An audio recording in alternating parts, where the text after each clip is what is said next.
മുതിർന്ന മാധ്യമ പ്രവർത്തകൻ എം ജയചന്ദ്രനിലേക്ക് പോവുകയാണ്. ശ്രീ എം ജയചന്ദ്രൻ, ഇവിടെ ബി.ജെ.പിയുടെ വക്താവ് ഈ വിഷയത്തിൽ ഒരു ഗൂഢാലോചനയാണ് സംശയിക്കുന്നത്. യഥാർത്ഥത്തിൽ ഈ ഗവർണർ അവിടെ നിലമേൽ എത്തുന്നതും ഇതുവരെയുമുള്ള സംഭവങ്ങൾ കൂട്ടിച്ചേർത്ത് വായിക്കുമ്പോൾ ഏതു തരത്തിലുള്ള ഗൂഢാലോചനയാണ് സംശയിക്കേണ്ടത്? ഈ പ്രശ്നത്തില് കേരള നിയമസഭയിൽ കേരളത്തിലെ വിവിധ രാഷ്ട്രീയ കക്ഷികളും രാഷ്ട്രീയ നേതാക്കളും വിദ്യാർത്ഥി യുവജന പ്രസ്ഥാനങ്ങളും പൊതുസമൂഹവും മാത്രമല്ല ഹൈക്കോടതി ഉൾപ്പെടെയുള്ള പരമോന്നത കോടതികൾ വരെ ആരിഫ് മുഹമ്മദ് ഖാൻ എന്ന ചാൻസലറുടെ ജനാധിപത്യ വിരുദ്ധമായ നിലപാടുകൾക്കെതിരെ നടപടികൾക്കെതിരെ ഒന്നിലേറെ തവണ ഉത്തരവുകൾ കോടതികൾ പാസാക്കുകയും ഈ നിയമസഭ ഉൾപ്പെടെ തീരുമാനങ്ങൾ എടുക്കുകയും പൊതുസമൂഹം ഉൾപ്പെടെ ശക്തമായ വിമർശനം ഉന്നയിക്കുകയും ചെയ്തിട്ടുണ്ട്. പക്ഷേ ചാൻസലർ എന്ന നിലയിൽ ശ്രീ ആരിഫ് മുഹമ്മദ് ഖാൻ എടുക്കുന്ന തെറ്റായ നിലപാടുകളെ ഗവർണർ ആരിഫ് മുഹമ്മദ് ഖാൻ എന്ന പ്രൊട്ടക്ഷൻ കൊണ്ട് സംരക്ഷിക്കാനാണ് നോക്കാനാണ് അദ്ദേഹം നിരന്തരം ശ്രമിക്കുന്നത്. അതാണ് ഈ പ്രശ്നത്തിലെ ഏറ്റവും പ്രധാനപ്പെട്ട വശം. നമ്മൾ കാണേണ്ടത് അതാണ്. ഇന്നും അതുതന്നെയാണ് കണ്ടത്. SFIക്ക് കേരള ഗവർണർ ആരിഫ് മുഹമ്മദ് ഖാനോട് ഒരു തർക്കവുമില്ല, വിദ്വേഷവുമില്ല. അവർ ചാൻസലർ എന്ന നിലയിൽ ഇദ്ദേഹം കാണിച്ച ഏറ്റവും ജനാധിപത്യ വിരുദ്ധമായ നടപടികൾ, ഹൈക്കോടതി ഇപ്പോഴും സ്റ്റേയിൽ നിർത്തിയിരിക്കുന്ന സെനറ്റിലേക്കുള്ള ഇൻഡക്ഷൻ നോമിനേഷൻ, അതിനെയാണ് ചോദ്യം ചെയ്തത്. ആ ജനാധിപത്യ വിരുദ്ധതയ്ക്കെതിരെ ഞങ്ങൾ പ്രതിഷേധിക്കും, കരിങ്കൊടി കാണിക്കും എന്ന് പറഞ്ഞിട്ടുണ്ട്. രഹസ്യമായിട്ടല്ല, പരസ്യമായി പറഞ്ഞുകൊണ്ട് തന്നെയാണ് അവർ ചെയ്യുന്നത്. പക്ഷേ ആ ചാൻസലറുടെ പദവിയിലിരിക്കുന്ന ശ്രീ ആരിഫ് മുഹമ്മദ് ഖാൻ കേരള ഗവർണർ എന്ന തനിക്കുള്ള ഭരണഘടനാപരമായ പദവി ഉപയോഗിച്ചുകൊണ്ട് ഇതിനെ പ്രൊട്ടക്ട് ചെയ്യാനാണ്, അല്ലെങ്കിൽ ഇതിനെ ചാലഞ്ച് ചെയ്യാനാണ് തെരുവിലിറങ്ങുന്നത്. അപ്പൊ അങ്ങനെ വരുമ്പോ എന്താണ് ഈ സംഗതി? ഈ ഗവർണർ അദ്ദേഹം നിയമപരമായി ഒരു അധികാരി കോൺസ്റ്റിറ്റ്യൂവന്റ് അസംബ്ലിയിൽ കണ്ട പ്രകാരം സ്വാതന്ത്ര്യത്തിന് മുൻപ് നമ്മുടെ ഭരണഘടനാ ശില്പികൾ നൽകിയ ഒരു നിയമന അധികാരി മാത്രമാണ് ഗവർണർ. നമ്മൾ എളുപ്പം മനസ്സിലാകുന്ന ഭാഷയിൽ പറഞ്ഞ റബ്ബർ സ്റ്റാമ്പ്, ഭരണഘടനാപരമായി വെച്ചിരിക്കുന്ന റബ്ബർ സ്റ്റാമ്പ്. ഇത് യൂണിയൻ ഗവൺമെന്റ് പ്രതിനിധിയല്ല, ഇന്ത്യൻ പ്രസിഡന്റിന്റെ, രാഷ്ട്രപതിയുടെ പ്രതിനിധിയായിട്ടാണ് സംസ്ഥാന ഗവർണർമാരെ വിഭാവനം ചെയ്തിരിക്കുന്നത്. പക്ഷെ നോക്കൂ, ഇന്നത്തെ കേസിൽ ഇദ്ദേഹം ആരെയാണ് കോണ്ടാക്ട് ചെയ്യുന്നത്? ഇദ്ദേഹം കോണ്ടാക്ട് ചെയ്യുന്നത് മോഹൻ, നിങ്ങൾ അമിത്ഷായെ വിളിക്കൂ, നിങ്ങൾ മോദിജിയെ വിളിക്കൂ, വൈസ് പ്രസിഡന്റിനെ വിളിക്കൂ എന്ന് ജ്വലിക്കുകയാണ് തെരുവിൽ കടന്ന്. പക്ഷേ പ്രസിഡന്റിന് താൻ ഇത് സംബന്ധിച്ച് എന്തെങ്കിലും അപ്പീൽ നൽകിയിട്ടുണ്ടെന്നോ റിപ്പോർട്ട് ചെയ്തിട്ടുണ്ടെന്നോ ആരിഫ് മുഹമ്മദ് ഖാനോ അദ്ദേഹത്തിന് അനുകൂലിക്കുന്ന മാധ്യമങ്ങളോ പറഞ്ഞിട്ടില്ല. എന്ന് മാത്രമല്ല, ഇന്ന് ഉച്ചയ്ക്ക് 2:25 രാജ്ഭവനിൽ നിന്നൊരു ട്വീറ്റ് ഉണ്ട് ഗവർണറുടെ എക്സിൽ. അതിൽ പറയുന്നത് കേരള ഗവർണർക്കും കേരള രാജ്ഭവനും Z+ സെക്യൂരിറ്റി നൽകാൻ ആഭ്യന്തര വകുപ്പ്, കേന്ദ്ര ആഭ്യന്തര വകുപ്പ് തീരുമാനിച്ചിരിക്കുന്നു എന്നാണ് എക്സിൽ കുറിച്ചിരിക്കുന്നത്. അപ്പൊ നോക്കണം, SFIയുടെ സമരം കേരള ഗവർണർക്കെതിരെ അല്ല.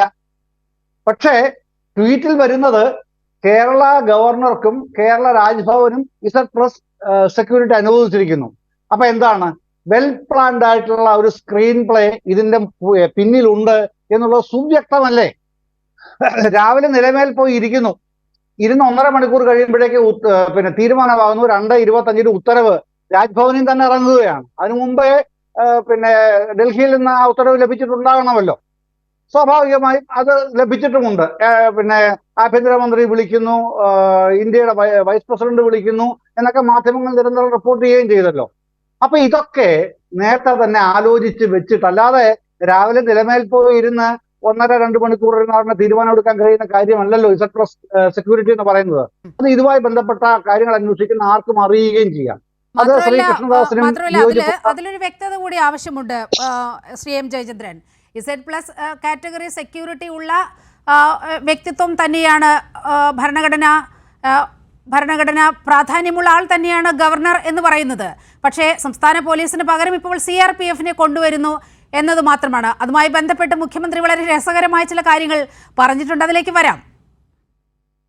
അല്ല, അതിനകത്ത് ഇതിൽ അതുമായി ബന്ധപ്പെട്ട നീലിമ പറഞ്ഞ കാര്യമായിട്ട് ബന്ധപ്പെട്ട് പറയുകയാണെന്നുണ്ടെങ്കിൽ കേരള പോലീസിന്റെ സെക്യൂരിറ്റി ഒന്നും മാറ്റാൻ പോകുന്നില്ല നീലിമ. അതെ, അതാണ് പ്രധാനപ്പെട്ട സംഗതി.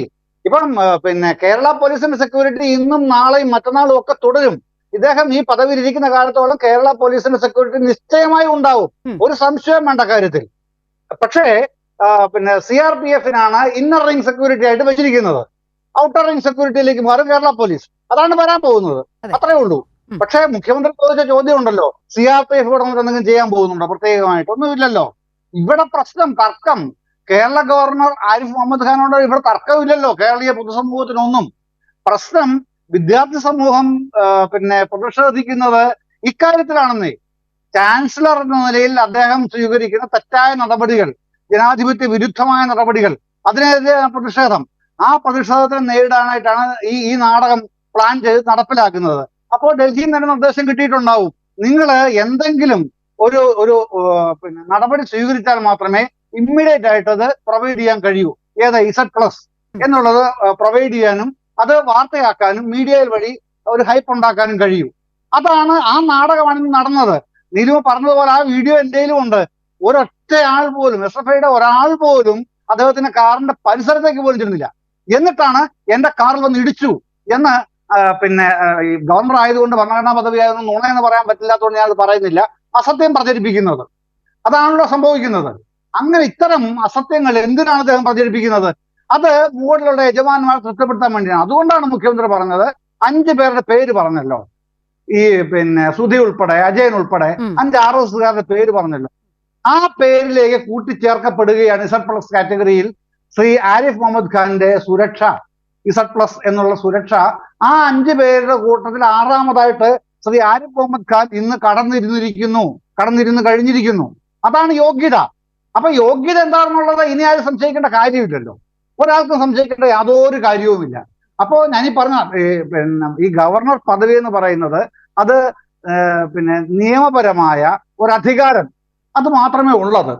പക്ഷെ അദ്ദേഹം കാണിക്കുന്നതോ ആ പദവി തന്റെ ഇത്തരത്തിലുള്ള പൊളിറ്റിക്കൽ വെൻഡേറ്റയ്ക്ക് വേണ്ടി എങ്ങനെയൊക്കെ ഉപയോഗിക്കാം, എങ്ങനെയൊക്കെ തിരുമല നടത്താം, ഡൽഹിയിലിരിക്കുന്ന BJP നേതൃത്വത്തിനെ, RSS നേതൃത്വത്തിനെ പ്രീതിപ്പെടുത്താൻ വേണ്ടി തനിക്ക് ഇവിടൊക്കെ എന്തൊക്കെ ചെയ്യാം, ഇതിന്റെ അൾട്ടിമേറ്റ് എന്താ, ഏറ്റവും അങ്ങേയറ്റം എന്താ? അങ്ങേയറ്റം എന്ന് പറഞ്ഞാൽ കേരളത്തിലെ ക്രമസമാധാന നില തകർന്നു എന്ന് ബോധ്യപ്പെടുത്തണം. അങ്ങനെ ബോധ്യപ്പെടുത്തണമെങ്കിലോ ഈ കുട്ടികൾ, SFIക്കാര് ഇദ്ദേഹത്തിനെ അല്ലെങ്കിൽ ഇദ്ദേഹത്തിന് കൂടെ ഉള്ളവരെ എങ്കിലും ശാരീരികമായി ആക്രമിക്കണം. ഇതാണ്. ഗവർണറെ ആക്രമിക്കാൻ അവർ പോവില്ല, നമ്മൾ എല്ലാവർക്കും അറിയാം. പക്ഷെ കൂട്ടത്തിലുള്ള ഒരുത്തരെങ്കിലും ആക്രമിച്ച് കിട്ടിയാൽ അത്രയും നല്ലതായല്ലോ. അതുകൊണ്ടാണ് ഗവർണർ ഒരു ജ്യൂസ് കടയുടെ മുമ്പിൽ ഇരിക്കുന്നത്. ഗവർണറുടെ ജ്യൂസ് കട എന്ന് പറഞ്ഞൊരു പേര് ആ നിലവിലെ കടയ്ക്ക് കിട്ടിയെന്നൊരു ഖ്യാതി അല്ലാതെ എന്ത് ഖ്യാതിയാണ് ഈ ഭരണഘടനാ പദവിയിൽ ഇരിക്കുന്ന ഈ മനുഷ്യൻ ചാൻസലർ പദവിയിൽ ഇരുന്നുകൊണ്ട് ഇന്ന് കാണിച്ച നാടകം കൊണ്ട് ഉണ്ടാക്കിയത് എന്നുള്ളത് അദ്ദേഹത്തിനെ അനുകൂലിക്കുന്ന ആർക്കെങ്കിലുമോ പറയാൻ പറ്റുമെങ്കിൽ ഞാനത് കേൾക്കാൻ കാത് കൂർപ്പിച്ചുകൊണ്ടിരിക്കുകയാണ്.